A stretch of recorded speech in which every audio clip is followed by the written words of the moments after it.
What's up, dude? Hey, man. Hello, everyone. Welcome to the podcast. Welcome to the Reflect and Rise. I have a guest here today. It is Khaow. How are you doing, buddy? Doing well. Hello. Now, Khaow and I met. Where? What was the name of that event again? It was something international. Yeah. I forgot. He keeps sending me email.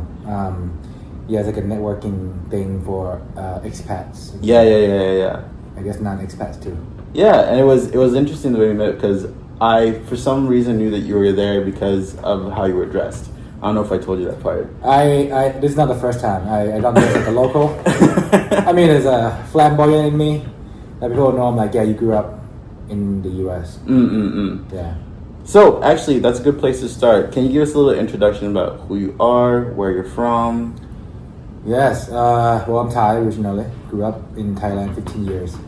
My hometown is just right outside of Bangkok, about an hour. It's the old capital with all the temples. I live next to one of the famous ones. And then my mom married my stepdad, my wife's stepdad. He's actually from Colorado. The whole family lived there, but I ended up moved to South Dakota at 15. I got tricked. You got tricked? Yeah, I was supposed to be like, hey, yeah, we live in Boulder, Longmont area. I'm like, oh, that's so nice, so close to Denver. Mountain, mid-sized town. Yeah. And then my mom moved before I did. And then my turn to come. I didn't want to go, but I had to because my real brother didn't go. So I'm like, you know what? I guess, whatever. And they're like, yeah, we just moved to South Dakota. I'm like, what? What the hell is that? But yeah, so not just South Dakota, it's rural South Dakota. Like rural. Yeah, my town's like 40 people at best. We have more cows than human. Dang. Our school is, I gotta drive 16 miles into the cornfield. It's a full little town. And the school is in the middle. It's like K-12. So you have from kindergarten until, high school. Yeah. So my class is like 30 people. High school class, 30 people. 30 students total. 30 student high school class. When you graduated? Yeah. Dang. Yeah. And so you went to high school in the U.S.? Yeah, 3 years. I started as a sophomore, and then 3 years. I could have been a junior, but it was like, yeah, maybe I should, take it easy. I don't know. And my understanding is like, if you go like a big school in a big city, big state, then they have infrastructure to support a kid like me. Yeah. But all there are like a bunch of white fathers with their great grandparents and buddies. So I'm like, probably should take a step back and I just got plugged in. I speak English really well, but to be there all the time, not just learning here is different. But it took me a month or two. Yeah. At best to adjust. But question: how far away from Sioux Falls were you? But closer to, because I went to college in Fargo, North Dakota. So that's 2.5. Fargo. So Sioux Falls and Fargo were kind of in between. Gotcha. I asked because one of my sisters went to Augustana. Oh yeah, fancy. Sioux Falls. Oh yeah, expensive. Yeah, private Christian college. It was a lot. But okay, so far you grew up in Thailand. Yep. Until you were 15. Yep. And then you moved to the U.S. Yep. Were you speaking English already when you were in Thailand? I was actually, my hometown doesn't mean much, but I was always a top English student. So fun fact, 5 days, Monday through Friday, you go to school, right? Yeah. In Thailand, it's a weekend school, special class school. I attended school 7 days a week since I was 13. Yeah. No, more than that. Since I was first grade. How old was first grade? Way younger. So since first grade until I moved to the U.S., on Saturday I attend like a regular special school half a day. On Sunday I do English school half a day. So I do 7 days a week school since I was first grader until I moved to the U.S. So like a long time. So that's more than a full-time job, bro. Yeah. I mean, it's kind of a norm, but I mean, my family wasn't rich, but they okay. They were middle class. We owned like a small apartment. My mom's a professor at the community college. But they were all. Well, my mom was a teacher. My grandma was a teacher. My grandpa retired as a teacher. So they really valued education, which I hated. I just go because they made me do it. Sometimes I just go and play around. But it is what it is. Yeah. Okay, so then you grew up essentially speaking English, but then when you went to the U.S., was it like? It was learning English. You can do it like on writing. You understand it. Yeah. But to hear them, and especially when you grew up, when you spend a lot of time with these white Midwestern. Yes. Anything you say wrong, they do not catch it. Like, you grew up in the coast, east or west, more diversity. You kind of adapt to the sound of different way to pronounce things. Yeah. You gotta nail it. Like, I remember one time, I was like, there's a multi-purpose room because in the Midwest we say multi, not Yes. multi. Yeah. And learning in Thailand in English, I have Indian English teacher, British, Australian, New Zealand, American, Thai. They all pronounce shit differently. Yeah. So every year you change your teacher, you're like, oh, here we go again. I'm gonna say Z now. But so I said multi-purpose room, and literally all the dudes was like, what are you talking about? What is that? Multi-purpose room. Like, I mean, unless you're an idiot, that you should be able to guess it. But Yeah. they're like really like only this sound that we understand. So then, I imagine like when you went to the U.S. when you went to school, was it a culture shock to have like Midwest English? I would say it's more of environmental shock than culture. Oh, okay. Well, culture, I don't really. I mean, I play sport growing up. They like me because I'm good at sport, but I don't really get along with them because they're like, what do you do on the weekend on a Sunday night or after school? They just go hang out at Walmart to do stupid stuff. Because that's Midwest, nothing to do stuff, right? Yeah. Where in Thailand, I'm already like, I was a naughty kid. I was like drinking, smoking. I was like 13, 14. But I play sport. I'm a star athlete growing up. Yeah. But I do well in class. I take care of my shit. But I was like the cool kid, right? But going there and you're like a nobody. But then all the things they do was like, what the fuck are they doing? And I can't relate to them very much. I guess I was, grew up very different. I'm always like that kid. So when it actually made me grow up, because when I go there, I had to listen. I'm an extrovert by nature, but my molding in life in the U.S., in high school especially, made me more introvert. But now, I can flip the switch like now, but I prefer being by myself. I go ride by myself. I go golf by myself.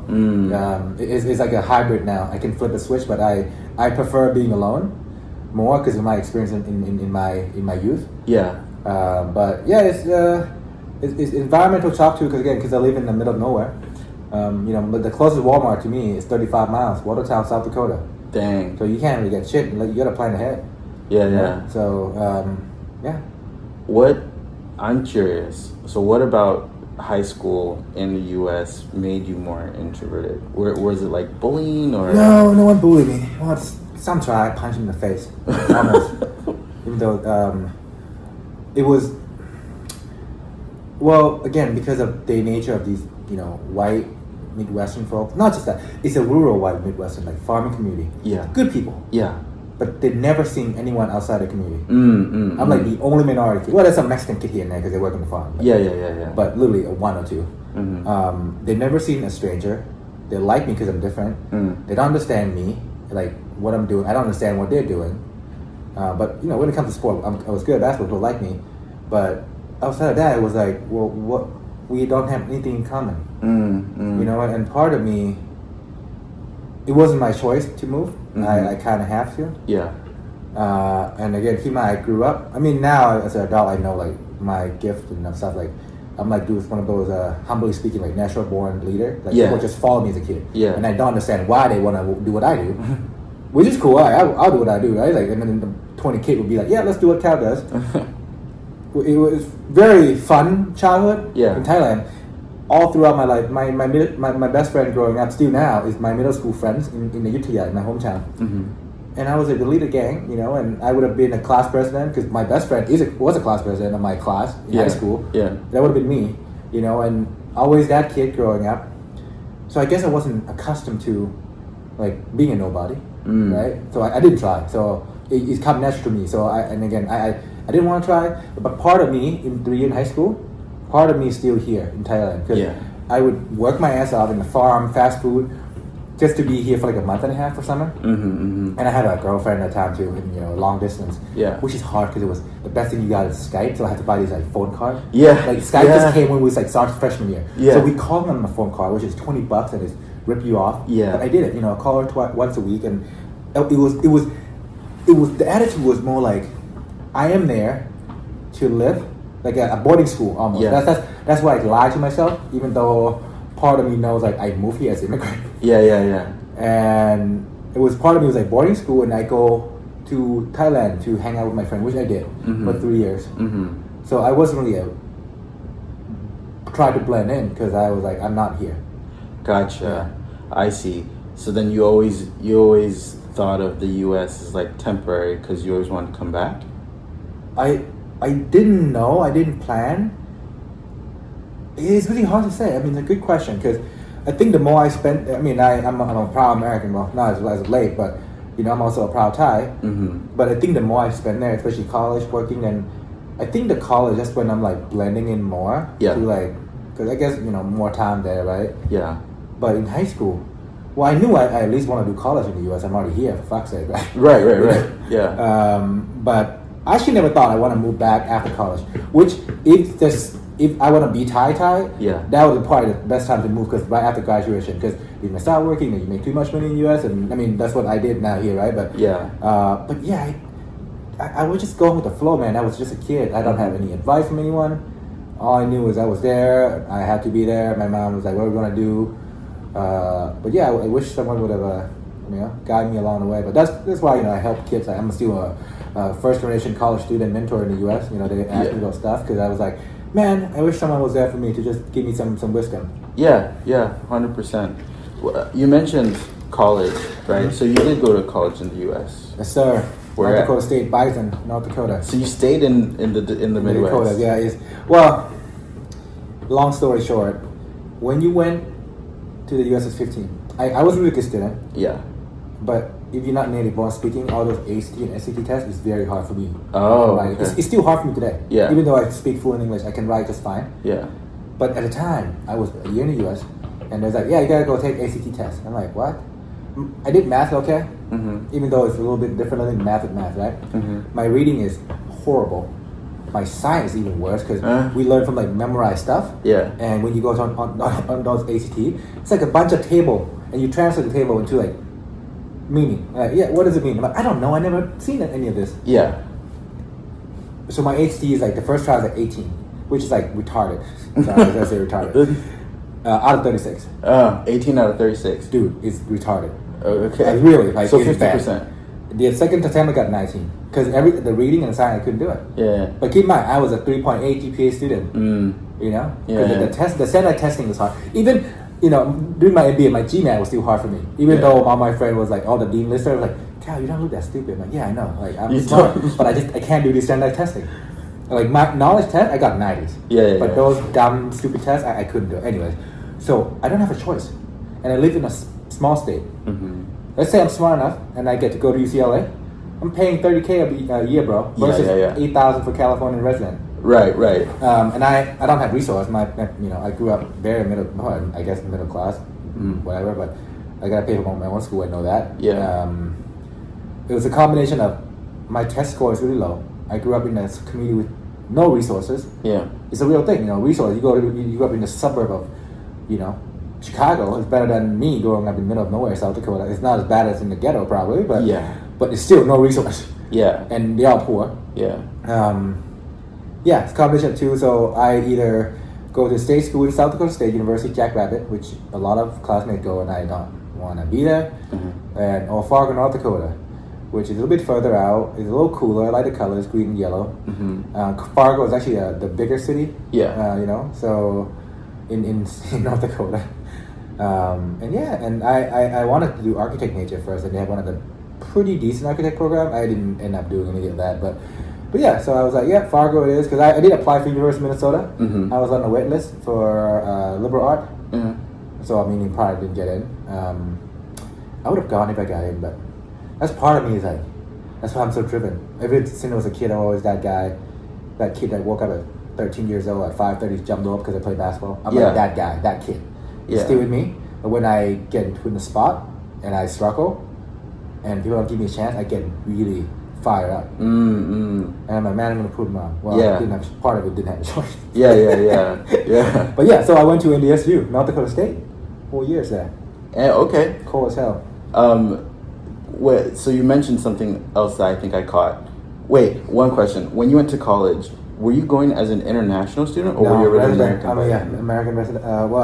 I didn't get my citizenship until I was like 19, 20. Okay. But I have a green card because my mom married my wife's stepdad. Yeah. So it's still a resident rate.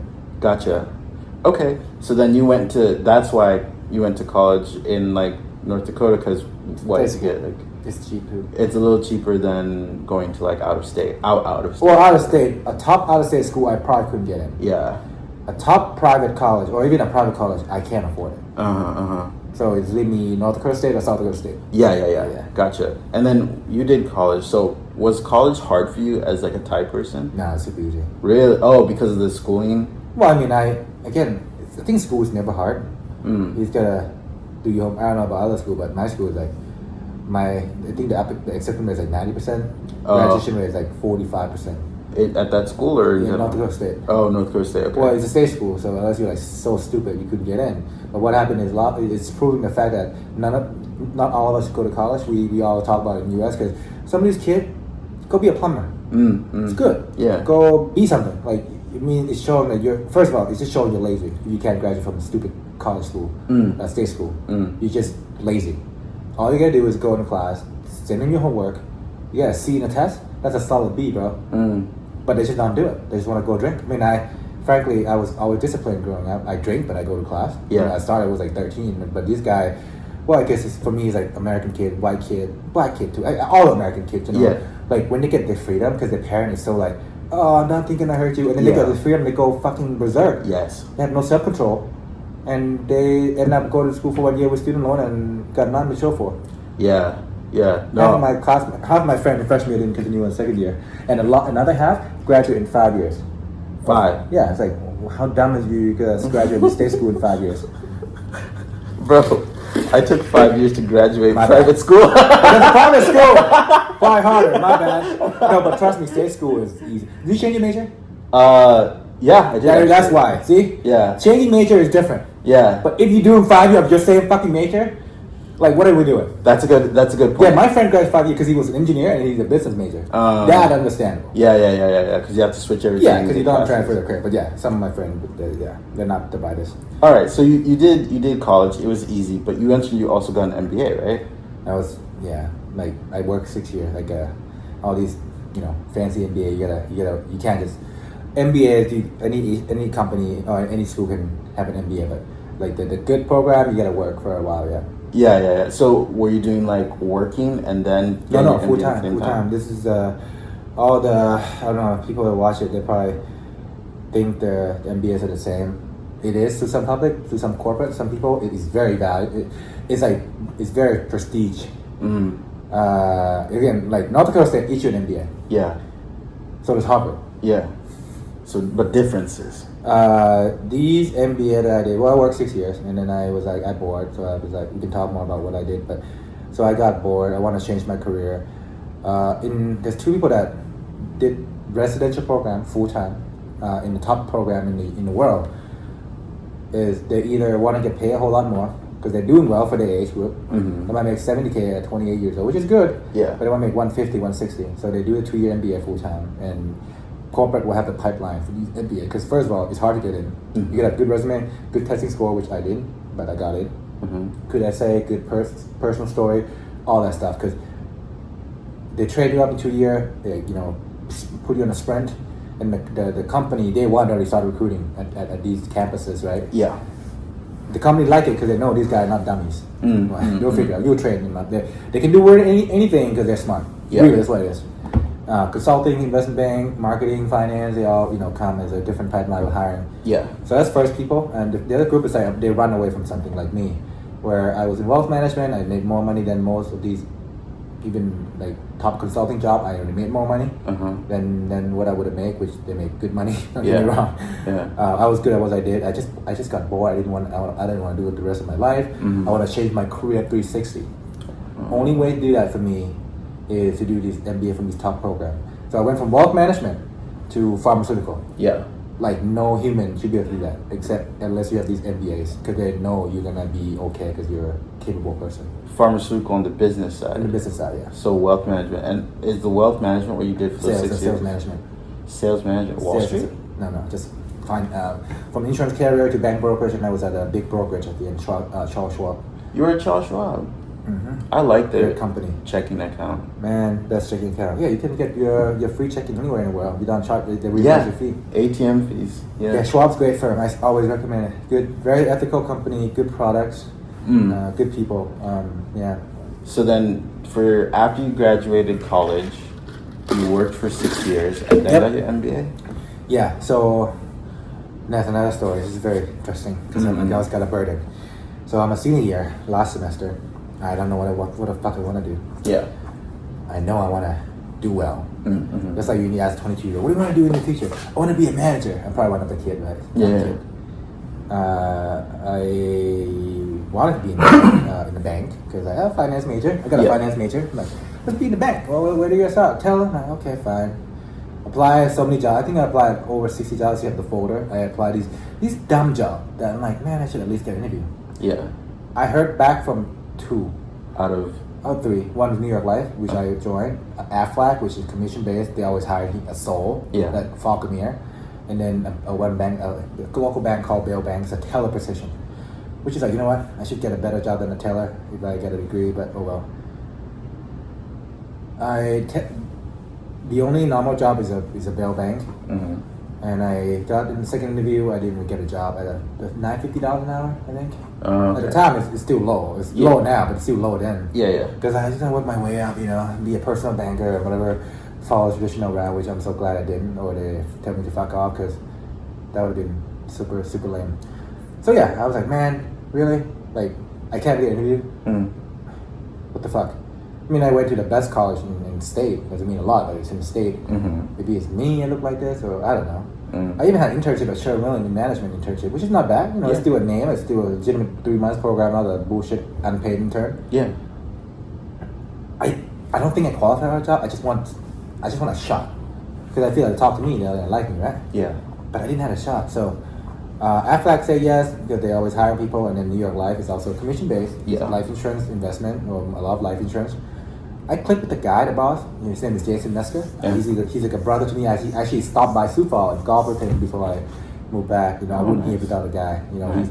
He's my first mentor. So joined Jason. Didn't know what the fuck I'm doing. A lot of those jobs, you need a network of people, because you need people to sell stuff to and get referred to. Because it's all you only. There's no call. Like me, I'm not from there. I'm not from the U.S.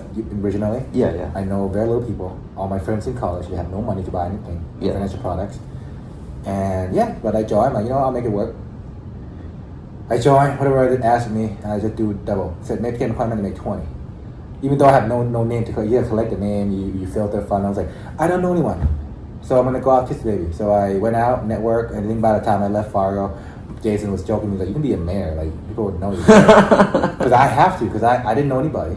So I want to build a brand, so I did build a brand. So, so what I was like, what do you want to do? I want to, be like you. I didn't know any better. He's a managing partner. But there's a first layer of management, second layer is a partner, and then a bunch of sales rep, right? It's called agent, financial advisor, whatever they call it. Yeah. So I'm like, I want to do that as fast as I can. I'm like, yeah, okay, do this. Here's a production you need, show you leadership trait, blah, blah. I'm like, okay, you gotta do 2 years. I'm like, cool, I'll do it in a year. I'll do it a year and a half.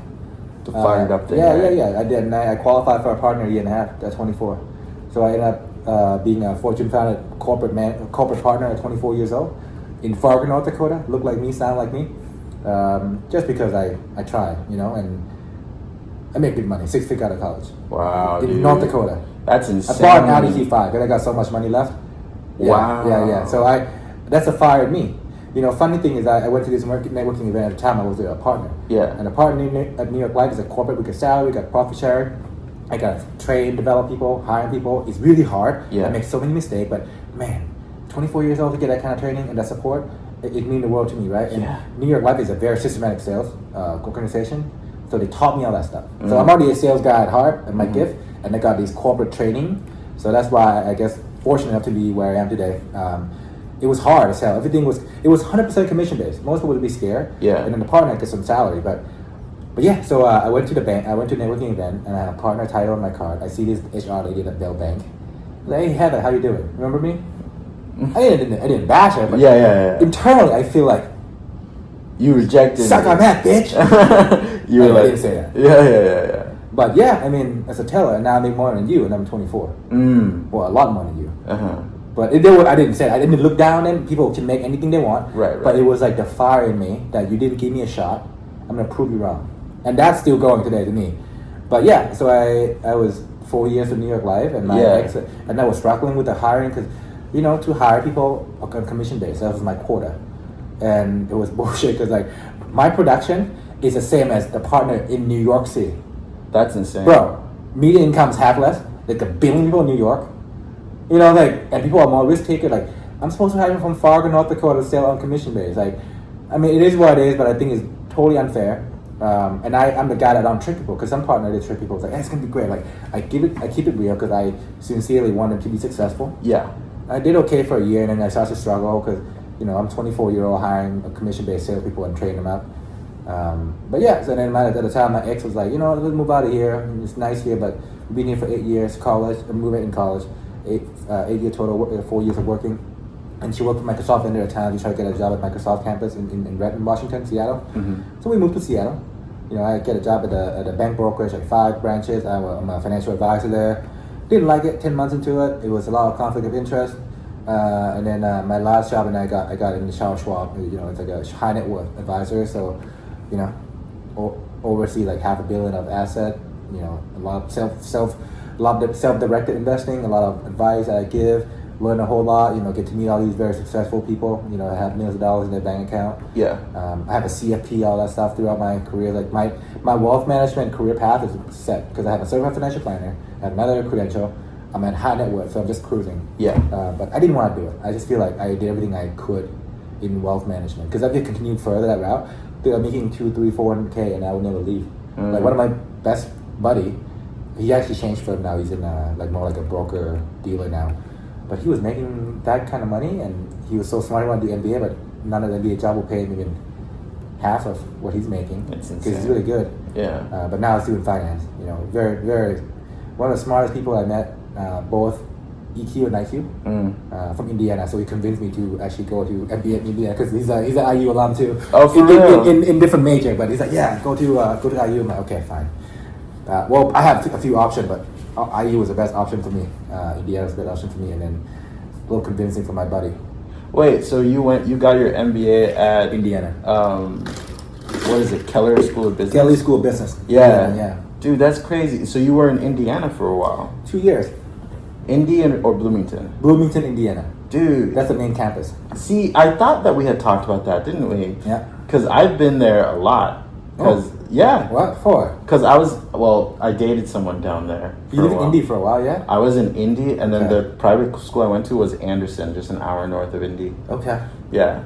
For in middle of nowhere. It's not quite by the lake, right? It's like just... Yeah, a little further. But I was going to say, B-Town, dude, it's a great town. Well, my first semester is COVID. I'm a class of COVID. Oh, so my first semester in particular, undergrad kid all stay in the dorm. They got tricked to a dorm because they wanted them to go in the dorm and then do their Zoom class, which is stupid. You should stay home. Oh, to make money. Yeah, that's wild. They're like, well, everything is business as usual, and then when they get there, they're like, just kidding. We do Zoom class. I'm like, what? And yeah, a bunch of these kids staying in a dorm, going crazy. Stay home. But anyway, for graduate student though, because smaller class size, we have in person. Yeah. But we have this rule like we can't be more than 25 people. We have 6 cohort we have 16 in a cohort with 3 cohorts. Yeah.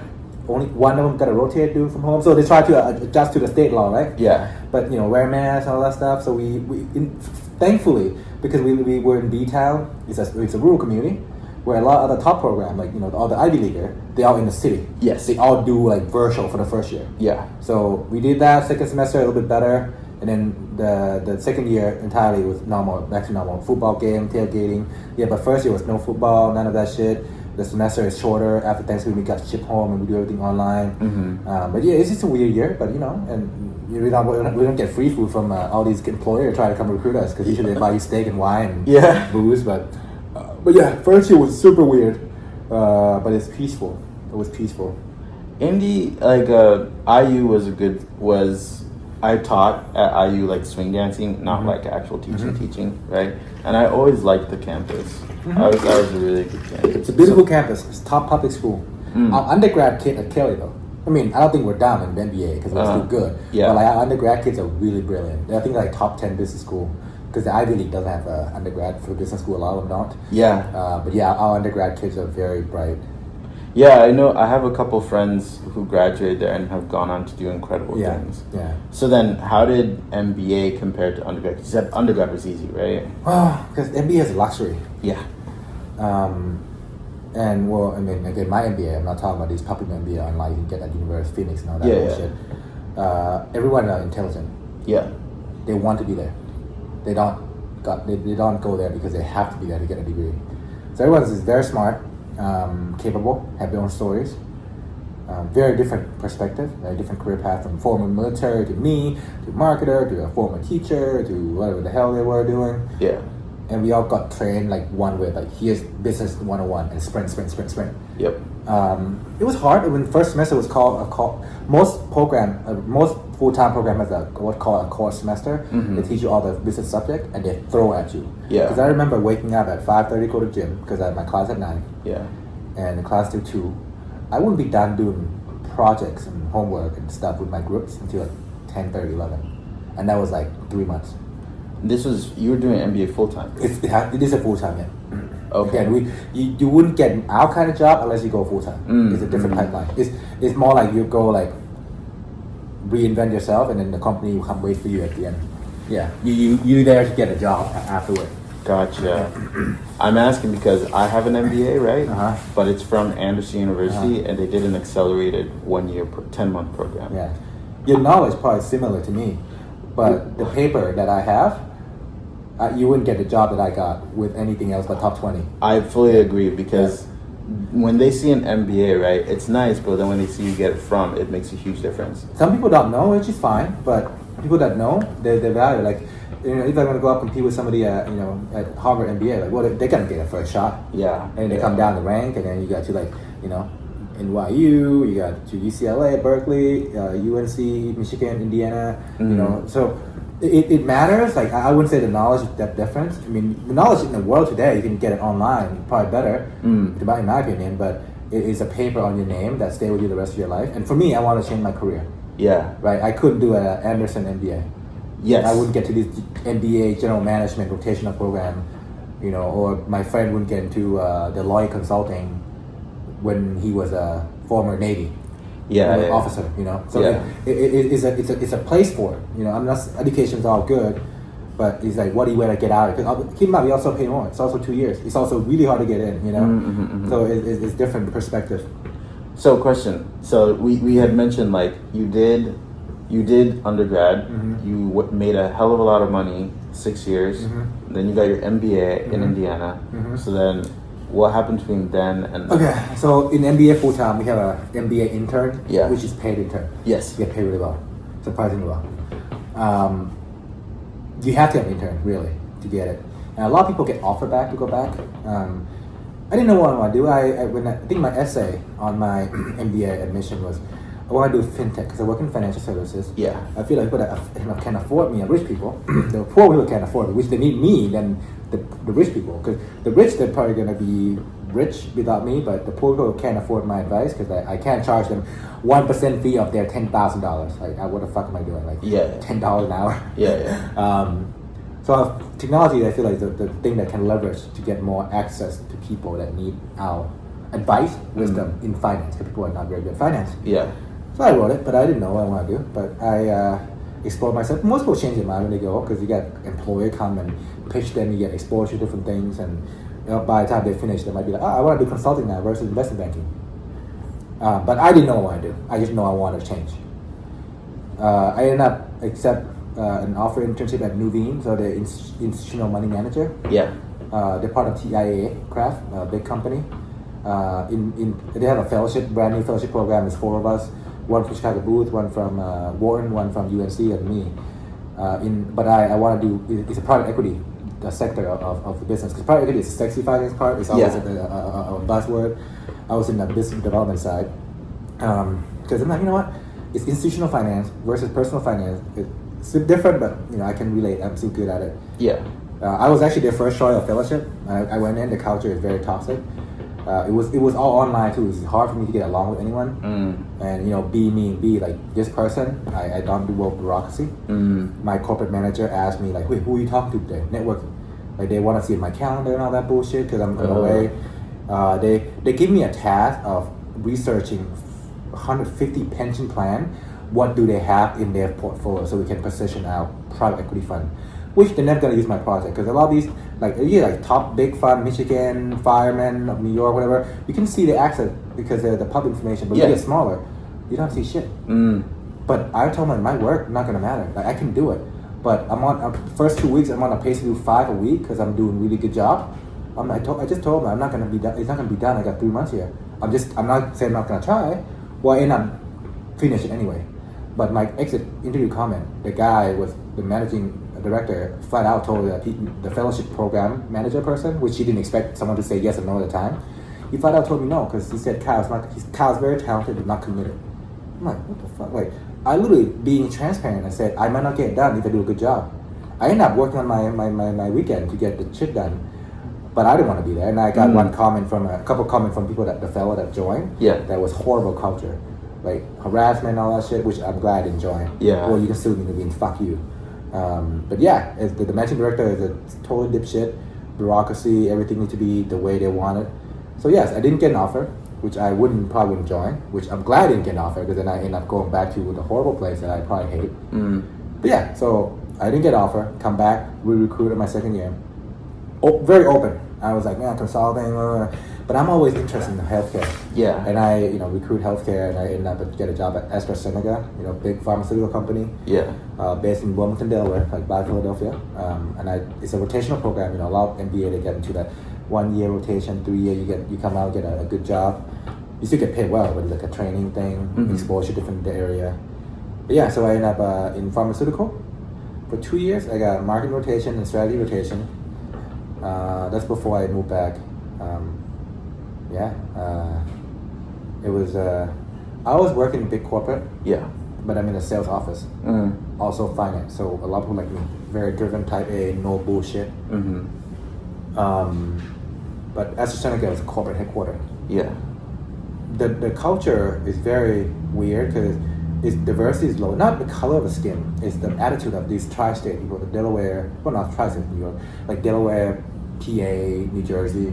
They think alike. They don't like outsider. We're one of the very first cohort. They try to hire outside MBA. Yeah. They've been going 5 years, but they fail at that. They'll be hired somebody from community college MBA to Yale, Columbia. It's not the same. Like even the class after me, there was some kid from Warren, and then there's some kid that I don't know, never heard of the school. Yeah. Like their program management is weird. The inside they're very against it because. Like, who the fuck are you doing the job for 3 years? You get the associate director job, and I've been working for 20 years to get that title. Yeah, they don't do a good job of planning. The guy that created the program and be hired again. Keep in mind, a lot of them corporate already have it. A lot of them do it right. Yeah, but this one they want to join the party. Like the guy that started was the head of the country at the time of the U.S. Of the U.S. And then he got shipped off to be a second person command in the U.K. But my theory is like all these middle managers got shot in the face with these unqualified MBAs, and they have to hire because they're boss baby. Yeah. And then when he left, they're like, "Ooh, okay, we're not doing it." And the program is horrible. The job they gave us is like a fourth grader. Like my first position in marketing, I'm in charge of a few things like omnichannel, all that stuff. Conference I put together. I just emailed the vendor what to do, and they said I'm doing a good job, and I'm like, I can do a job of 5 human, and I still have time to go golf at 3 p.m. It's stupid. Like how inefficient is how slow people walk. Again, I guess maybe we're smart. I don't know. Like I think I'm an intelligent person, but they do things so slow. They're just there as to be there and make their job feel more important than ever because they don't get in trouble. Where for me, I want to move things, and it's a very very bad culture fit, especially there and in corporate in general. But like over there, like people want to do things the dumbest way possible. I get full bonus. They said I did a good job in my first rotation. Second rotation, I asked to be on more like a sales team, like a market access, people that sell access to hospital. Yeah. But then the sales rep can go in and sell. So I'm like supporting many brands. Everyone is remote. We have 2 senior director. We got a lot of director that talk to these hospitals. Each of them has like 4 accounts. Yeah. And they're making 200-300K.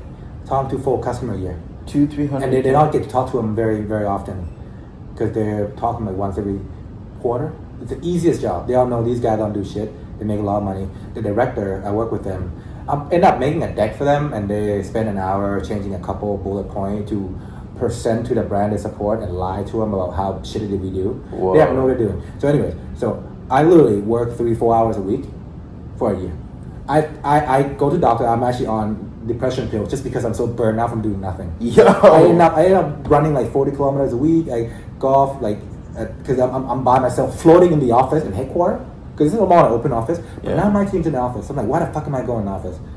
And when I went to the UK with my mom, didn't take vacation because I just stopped by Starbucks for an hour to put a backdrop on a Zoom call in London because I have nothing to do, and everything I'm trying to do, like I need to ask permission. I got feedback when I reach out to people, like don't do that, but it's total bullshit.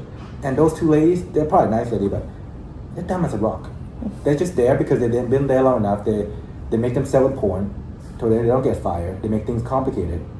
And they lie to the company about what they're doing. Because what they're doing is so inefficient. And I got feedback from people too like that they all do that. But that's a place I was in 2 years. Like I was so depressed. Yeah. That what am I doing with my life? My life was fine. At least I was making good money. I didn't have to go 2 years of MBA to get student loan. You know, my opportunity cost is like if you do the future value projection of missing money that I lost during 2 years of no income and student loan, by the time I retire, it's like $3 million. You know, your 8% compound protection, right? Yeah. So I already lost that money. At least I should get a fulfillment in my life. But I talk to these dumb people that push me down. They ended up like firing me like part way. I got 3 months. I was gonna leave anyway. I think it was like June last year. Because I was not having it. Like the HR didn't help me, the program didn't help me. There's a lot of politics going on. I'm like, give me something I can do, not changing bullet point. It's, correct me if I'm wrong, but what I'm hearing is you got the work you were doing was so unfulfilling that it went against your type A personality of doing something that mattered and getting something done. Yeah, even the first rotation marketing, I thought was already bad. Yeah. I complain all the time, like I'm so bored. Yeah. But I'm doing something. I put together a conference with budget of like millions of dollars. I help people, there's a team there, I get to see them, they like me, we go out on lunch. But second year was, everyone's virtual, I never meet them. And even we have a team meeting in Florida, they have a conference, and I didn't get to go because they tried to lower the carbon things, like, you know, Daniel, like, the fucking plane is going with or without me. That seat's empty, someone's getting the carbon. Yeah. I was just joking with them. But they don't seem to care, there's no support. It's meaningless. And what I do, I'm just there. A lot of people, in my course, like 10 of us, one of them left, so now a lot of people are getting a job as associate director now. Yeah. Another guy left a different company. You can blend in and be fine and get a job, but that's not me. I think I'm way too lucky in life to just get a job and work my way to be director or a C-suite someday. I think I'll be a really good C-suite, that's what I said, but like to get there, it'll be hard for me because I don't take shit from people.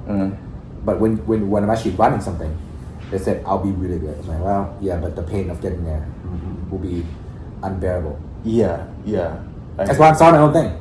Fuck it. And that's what you're doing now, right? Yeah. But yeah, the AZ part, realized I'm like, this is not my jam. And okay, June I got fired as a let go thing. Yeah. It's so weird. Like I want to leave, but I didn't know what to expect. Do I smile on the camera? So many weird shit happened. Like it's just total mess. I remember like I called my mentor. They assigned me a mentor. She's like executive director, pretty big in the company. She cried. Like she know my issue, and she's like, "Hey, I should have protected you more. I'll say something. Man, it's not your fault, Nicole. She's amazing. We're tight. And I don't want her to step over using power to help me out. Yeah, and I was like, you joking on me? No. Is it your last time? Like, yeah, I'm leaving now. I'm turning on my computer. It is what it is. People are shocked. All my cohort of MBAs that started with me, they're like, you joke because I fuck around a lot. It's like, you're joking. Like, no one was like, what the fuck?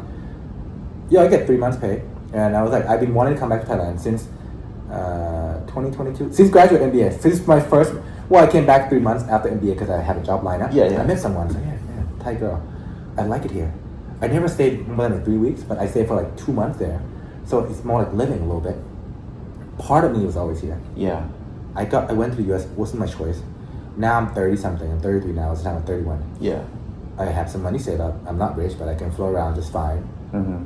I feel like I'm smarter than ever before. I have energy still. I don't have any obligation, kid, wife. Yeah. And I met someone. So I was trying to come back last 2 years in AZ. I even tried to get into McKinsey. Just it's a ticket home to me. But I was like, I want to get there and make good money. At the time, running a business wasn't in my head at the time. I just want to get here, and then we'll figure out. I was almost like, just go, just because I want to go. Yeah. But being a very cautious person, so been wanting to come back. wanting to come back. Been going back twice a year since I started AstraZeneca. And my grandma, she's older too, and she raised me. Yeah. She's not too far from, just out in the suburb. So I want to spend more time with her, you know, too. Part of it is, and I read that's not a book, but like the summary of the Harvard study. The conclusion is like the biggest happiness of everyone, doesn't matter how successful you are, is the relationship. You know, they interview, I don't know, you guys know, like the 200 people from Harvard College, 200 people from the ghetto, and it's the biggest social study. Go check it out. It's still ongoing. The Harvard study. Yeah, they studied 200 kids from Harvard, 200 kids from the ghetto in Boston, and they interviewed everyone down the chain until they're grandkid now, and they interview people, like try to conclude like what is the meaning of happiness, like what do you do, what have you done, all these very designed sociology studies, and it's the longest social study in the world. But the conclusion is so clear that at the end of your life, people who are the happiest people, they will say one thing: relationships. So for me, it's like, well, I'm a data guy. If the data says relationship make people happy the most, well, how do I balance that and my ambition? I don't want to be like YOLO, just go because I want to be here, right? I need to have something to fill my ego and my ambition. Yeah. But yeah, so that's a big part of why I moved back. And that firing thing in last June, I was like, man, I'm not a religious person, but if God is ever real, this is it. I got 3 months pay. Fuck, get out of here. So I flew back to Thailand for a month to see if I actually want to come back. But you know what? This is it. Yeah. Went home, packed my shit, drove back from Delaware to South Dakota to meet you. Stopped by a few places, Bloomington, to say goodbye to my alma mater. Yeah. Kansas City, my best friend and her husband live in Kansas City. Drove up north to South Dakota. Took my mom on a little trip on the West Coast, San Diego, LA, Seattle to see some friends. I spent a lot of time in Seattle. Drive to Vancouver, BC. My ex also in Seattle. Just say bye to her and see her again. But yeah, no, and then move home, sold my car, leave my winter stuff, pack my shit. Day after my birthday August 28th, I flew back August 29th. Dang. Did you have a plan? Not really. I didn't have a job. I have a job soft pending of this startup that I want a job so I don't get bored. So it's not official. It's like pending. I'll just wait for a handshake. Moved back. Got offered a job. Just let that job. A couple months ago. I don't want to stay for like 6 months because I accept it because I don't want to be bored. Yeah. But while I'm building a business, my own business. So YOLO. Here we are. And this is where you stand. It's where I am now, unemployed. So, because the podcast is focused on reflecting and rise, it sounds like you've been through the ringer in a bunch of different places. So I'm curious, what was one of the hardest things that you experienced, and how did you rise to that? Oh, there's a lot of hard things in life. Well, hard is perspective, right? There's a lot of people that went through a whole lot more than I do. Right? I wouldn't say my pain is more than their pain. The hardest thing that I ever done, like personally, professionally, it's just too many. Because let's drill it down to this. Which one was the one that was most impactful to you that still impacts you today, that changed you for the better? That changed me for the better. I would say something that, I'm always a confident kid, growing up, but something that really gave me that boost of confidence that I can be someone someday was when I got promoted to a partner in New York Life. Oh, yeah? Yeah. It's like, you know what? Shit, I can do this. You know? Yeah, so I think that's the biggest aha moment for me. That if I work hard, I'm a capable person, sky's the limit. Yeah, professionally, I think that might be it, because throughout my life, especially last year at ASIA, I almost lose myself, like, man, am I actually smart? Like, how can I, not be here, and even, I don't understand what they're trying to do, but I think that, obviously, we all bias and think we're better than people, or we're right. Yeah. And I'm a very self-aware person. I try to debunk my myth, my bias. And I look back, it's like, no, I'm actually a very smart person. They're actually a stupid one. Yeah. But I just can't blame it, because when you have so many dumb people, and you're the smart one, you become the dumb one. Like, literally, I was like, am I going crazy? Like, I talk to other people, like, yeah, you're not. Like, this is stupid. I'm like, okay, thank you. Because I was, like, losing my confidence. Like, can I actually, what? Maybe I am not who I think I am. So that was also a aha moment in AstraZeneca that I need to do something in my life. Because I always think that like when I want to look back, if I'm in the US, I would be on track to be the top 1%, right? The top 3, top 1. I'm already like top 3, 5% earner. I'm really the top 1%. On track to be at executive level, right? Life is fine. Yeah. Especially if you come back retire in Thailand, man, I'll be loaded, right? Yeah. Currency wise. But I didn't want to do that. Mm. I didn't want to look back. This is like looking back. Always like this, but like last 2 years as AC at AstraZeneca really made me reflect. Like I don't want to look back when I'm 60 and be like, what the fuck have you done? Like you just make money, retire, like have 2 kids, buy a home, have a retirement home, buy a boat. Yeah. I always joke around with my white friend in the Midwest. Like one of my buddies, like his name is Russ. He's actually from South Dakota. We met in Florida, but he's tall, 6'4", lengthy kid. You know, very typical white kid. Driving a pickup truck. Yeah. Good kid, right? We do powerlifting together. Yeah. Like, hey Russ, all you guys want is a nice home in town, a pickup truck, a fishing boat, and a lake home. And he looked at me and was like, that's exactly what I want. I'm like, fuck you. Great. I don't blame him though. Yeah. I'll talk to Russ for a while. Great dude. From Millbank, South Dakota. Shout out. No, but I want to look back and I'm like, man, I want to do something great. Yeah. I think Kobe said this, paraphrasing, like, greatness is when you inspire someone you don't even know. I'm a big Kobe fan. Huge Kobe fan. But, I'll be too cocky with that. I'm going to do something great. Like, I'm going to try to do something great. Yeah. I don't know I'm going to get there, but I'm going to try my heart. I'm going to, die trying to do that. Right. So that's, great. What does the greatness mean? Again, inspire people, right? But in some way, like, what am I good at? Business stuff, selling stuff. But I do not want to be a corporate employee. Yes. I do not and I want to look back and again, humbly speaking, I am a very lucky person in life. Now, I could be luckier, hell yeah. Well, I grew up, good home, caring family, get a chance to move to the US even though I work my ass off. By the way, I work in a mink farm at 16 years old, 6 days a week, 10 hours a day at minimum wage. In the sun, they got spray, they got shit on. Like I work all those shitty jobs in college to save money. Yeah. Fast food, hit a farm. Like the mink farm was hard. I drive an hour one way just to work for a minimum wage job. In the summer, 95 degree, one way, 1 hour. Like I did that. Like my childhood wasn't easy. Like I saved my money, go to college. I have 3 jobs in college, in undergrad. Library, restaurant in summertime. Yeah. When school started, I have 2 jobs.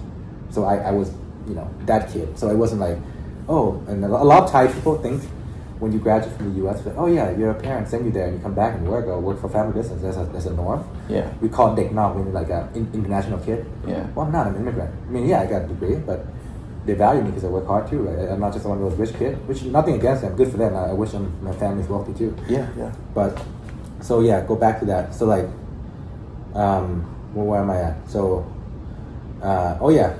coming back, I want to build something. I'm lucky because, again, be who I am. My family is 5'5", I'm 6'9", 5'9". I'm like to say I'm decent looking. I have good genetic. My intellectual, a lot of, like 80% of life, in my opinion, is luck. Someone give you genetic, your upbringing. People around you make you. 20% is you. Yeah. When I was 25, when I met a partner, I think it was the other way around. I was a little cocky. But now, wisdom-wise, like, I got lucky to be where I am. Yeah. No one's self-made. Now, do I work hard? Hell yeah. But I wouldn't be here without Jason Mesker, my first mentor, my mom, my parents, my friends, anyone that I meet along the way in my life. And I'm very confident, you can see. But I'm not being like, this is me. Like, I have full gratitude to those who help me out. And that's different. People think I'm kind of like, no, I'm not cocky. I'm just know what I'm good at, what I'm bad at. Yeah. But yeah, so I'm so lucky. I had a chance to go to the US even though I worked so hard. I had a good job even though I work hard. I have money saved up. I can be here floating around. I'm not rich, but I don't need to work for a while. Yeah. So I have some cushion to build something. Yeah. So even that lucky in life, I am 33, I have energy, dry time, wisdom. I feel like I'm as smart as I was before. And I look back, it's like, you know what? What kind of pussy am I if we don't do this now? Well, part of it, I want to be here too in Thailand, right? So I'm like, can I contribute something in my motherland? Because a lot of people like me in the US, I'm still good top percentile. People like, there's a lot of MBAs, smart people, blah, blah, blah. But like, can I come back and leave some impact here in my motherland? You know, like in private sector, like that's my calling. So that's what I'm trying to build, a good enterprise that, you know, I guess go back to what I'm doing now. Like I want to help small SME in Thailand scale, grow, invest in their business. Because what happens is a lot of these small business owners, they're good at what they do. They're good at selling shit, making shit. They have the arts there. They don't have a science. So I bring the modern theory of business. That's my training. I'm tied enough where they trust me. I'm a sales guy. I can sell ideas and products. And I try to build a team. And if I see an issue, then I try to raise money. Ultimately, I want to do like a full-blown private equity, like in the US. Yeah. But you can't do it here because you don't have reputation, you don't have funding in-house. You need to be more finesse. You be more flexible when it comes to position yourself to the business. So I got a couple deals now. I have some of my own investment that I do myself. I got first deal, but I'm trying to build something so I can build a brand. Because right now I have so much work. People are like, hey, whoever I talk to, they're like, hey, can you help me with this, right? So it's a niche that people need help. They don't need help until they talk to them. But yeah, so far so good. It's been fun. It's been very busy. Nothing produced potential a significant amount of revenue. I think it will come. Yeah. But I'm patient. Right now I'm trying to build my brand. I'm trying to turn around this company making $3 million a year to $30 million a year. So then I can go out next year and be like, hey, I did the 10x the revenue. Yeah. Give me some money. I raised money. I'm gonna go buy that factory. So you know, build my portfolio now. Because again, I'm lucky to have that chance. Because most people they can't quit a job, but I can. Yeah. But so I'm lucky. So if I'm lucky, I am who I am. If I don't do it, so I'm gonna fucking hit myself when I'm 60. I hear you, man. That's some fucking crazy life story that you have. Which is why I'm so glad that I interviewed, because this is exactly what I was looking for. So we have about like 4 minutes left. All right. Right?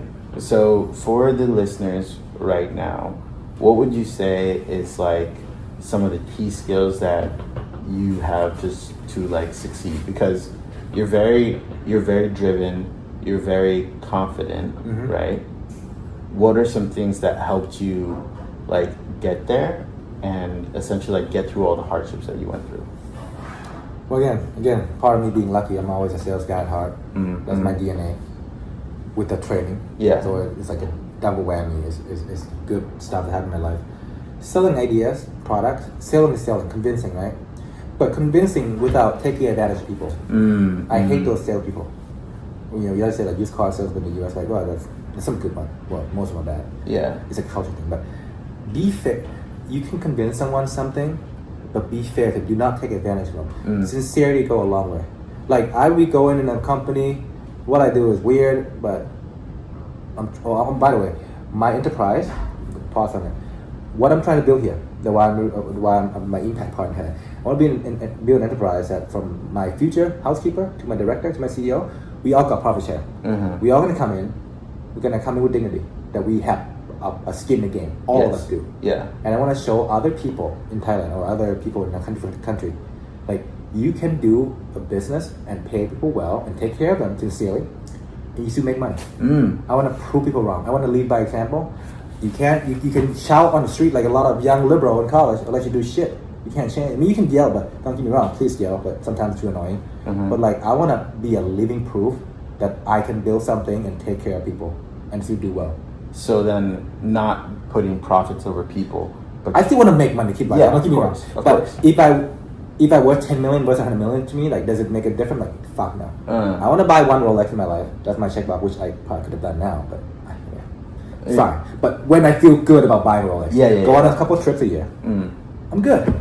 Like, that's it. Money, I like money, but I don't need a lot of money. But if I do well, I think money will come. But for me, again, part of my legacy and my impact thing was like, I want to look back and be like, hey, you know what? I did this for the world. And I use all my luck that I have in life to reach my potential. I'll be pissed if I have this ceiling and I just stay here and be a corporate manager the rest of my life. Yeah. I feel like I'm too lucky and too gifted to not do something for other people. Because I could have just do something for myself, you know. But along the way, you know, you gotta make money. So go back to what you're saying, like, be sincerity about it, like your passion, be truthful with people. You know, don't fuck them over. Like, you can convince them all day long because you think you're right and wrong, but like, you doesn't need to. One side doesn't need to lose. We all can win. Because I met some old guy in Thailand. He's like, his attitude is like, well, either we not getting advantage now, and then they take advantage of us. I'm like, no, you idiot. Like, you're 67, have a brain, have a wisdom, has a maturity. Like, a lot of people like that out there. And another thing too is, I guess I don't listen to get to this point, or anyone listen to. Like, what I found so far is, like, especially my last boss in Thailand, if this moron can be successful in life, so can I. Because some of these people are just, they're not just not bright, they're also selfish. Take advantage of people. And not nice. But they still made it that far in life. Like, well, I think I'm none of that, but I can do it. Yeah. But yeah. So essentially, like, make sure that you don't screw people over, but you still do something good for the world. Yeah, I think and that's how win. you approached it. I think you can win-win, and the best system we have in the world is capitalism. And I'm a big capitalism fan. I'm not a socialist guy, definitely not a communist guy, but it has to be to a point where profit does not go with people. But it's not perfect, but it's the best chance we get in life to lift people off from empower people, I guess. Yeah. Within the limit, right? Just like some of these crazy stuff in the US, but not, super socialist too. Yeah. People always call me liberal. I'm not liberal. I'm like very moderate. I'm a very reasonable person. Yeah. But, so how can I uplift people? Have some incentive for them to grow, to gain, with some support, guideline, and see make money and have a prosperity for all, right? And it's not just my workers. The business doing well, the investor, if they invest in me, they do well. And we're all happy. Can we create value out of thin air, in this capital market that we're in? Yeah, so that's a goal. Hopefully I do well. I have my big vision is to go ASEAN, Southeast Asia, and I do want to raise money from the West because I'm here on boots on the ground. I know the area. I can relate because a lot of times the West don't get the culture here. Yeah. So I have a big dream, and if I fail, then I can look back and be like, hey, I swung at it, Yeah. Yeah, I'm not gonna fail.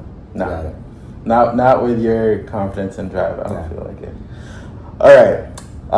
Any closing remarks or can you tell the listeners if they're if they're interested in getting in touch with you for business reasons or whatnot? I don't know. You gonna tap me on TikTok? I don't have. I really just started Thai. I told you I just started Thai TikTok. There's 0 follower and I don't even go on it. You can find me on Instagram or I guess. I'll put the links down below. Yeah.